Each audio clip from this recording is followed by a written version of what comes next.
నేను ఒకరోజు శివయ్య గుడికి వెళ్ళాను. గుడికి వెళ్ళి అందరూ పూజలు చేస్తున్నారు. నేను కూడా ప్రతి వారం వెళుతూనే ఉంటాను. అలాంటిది వెళుతాను, అక్కడ కూర్చుని వచ్చేస్తాను తప్ప ఆ శివయ్య తండ్రిని నేనెప్పుడూ ఏమీ అడగలేదు. ఎందుకంటే శివయ్య తండ్రికి తెలుసు ఎప్పుడు ఏది ఇవ్వాలో అదే అప్పుడు శివయ్య తండ్రి తెలుసు కదా! శివయ్య తండ్రి ఎప్పుడైతే ఏది ఇవ్వాలనుకుంటారో అప్పుడే అది ఇస్తారు అని తెలిసిన దాని మీద నేనెప్పుడు శివయ్య తండ్రిని ఏమీ అడగను. అలా కూర్చుని శివయ్య తండ్రి దర్శనం చేసుకొని అలా వచ్చేసేదాన్ని. ఒకరోజు వెళ్ళి అక్కడ అమ్మ ఉంటుంది. ఆ అమ్మ దగ్గరికి వెళ్ళి కూర్చొని అడిగాను.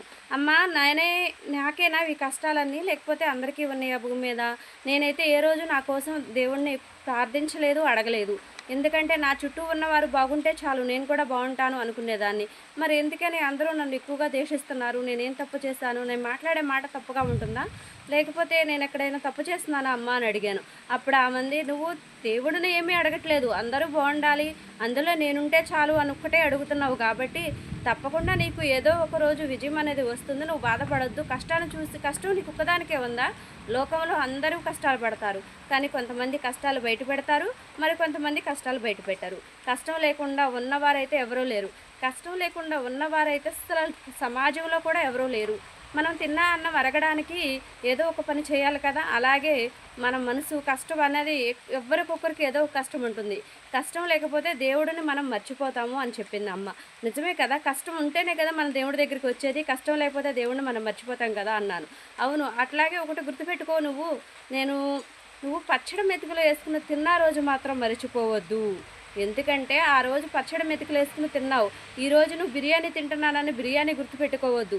పచ్చడి మెతుకులతో అన్నం తిన్న రోజును మాత్రం మర్చిపోవద్దు, గుర్తుపెట్టుకో. ఎందుకమ్మా ఆ మాట అన్నావు అంటే, ఇప్పుడు నీకు ఆ మాట అర్థం కాదు, అర్థమయ్యే సమయానికి నీకు అర్థమవుతుంది అని అంది. నాకైతే ఇప్పుడు వరకు ఆ మాటకైతే అర్థమైతే తెలవలేదు. కానీ నాకు తెలిసిన మాట ఏంటంటే, కొంచెం డబ్బు చూడంగానే చాలామంది ఏంటంటే గర్వాన్ని తల నెత్తి మీదకి ఎక్కుతుంది. అప్పుడు అమ్మ ఏమందంటే, నువ్వు గర్వంగా ఎప్పుడు ఉండద్దు, నువ్వు ఎప్పుడు పచ్చడి మెతుకులు తిన్నావు అన్నం గుర్తుపెట్టుకో, నెమ్మదిగానే ఉండు, ఎలా అంటే అలాగే వెళుతుంది జీవితం ముందుకి. అంతేగాని పొగరు చూపించావు అనుకో మన జీవితం చాలా కోల్పోతామని చెప్పినట్టు గుర్తు. అంతే అంటారా కాదా? అమ్మ ఇంకేమైనా అర్థంతో చెప్పిందా? నాకైతే అర్థం కాలేదు. అమ్మని అడుగుదాం అనుకున్నాను, కానీ అమ్మ ఏమీ చెప్పలేదు. పచ్చడి మెతుకులతో తిన్న రోజు మాత్రం మరిచిపోవద్దు అన్న ఒక్క మాట నాకు చెప్పింది. ఏమంటారు? దీనికి అర్థం తెలిస్తే మీరు మాత్రం చిన్న కామెంట్ చేసి చెప్పండి. మనిషికి గర్వం ఉండకూడదు, గర్వము అసూయ ఉండకూడదు. ఈ రెండు ఉంటే మనిషి ఎదగలేము. నాకైతే అమ్మ చెప్పిన మాట అనుకుంటున్నా, రేపు కొంచెం నువ్వు మంచి స్థాయిలోకి వెళ్ళినప్పుడు నువ్వు పచ్చడి మెతుకులు వేసుకున్న అన్నం మాత్రం మర్చిపోవద్దు.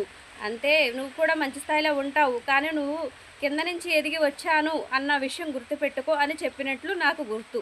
అంతే అనుకుంటున్నా దానికి అర్థం.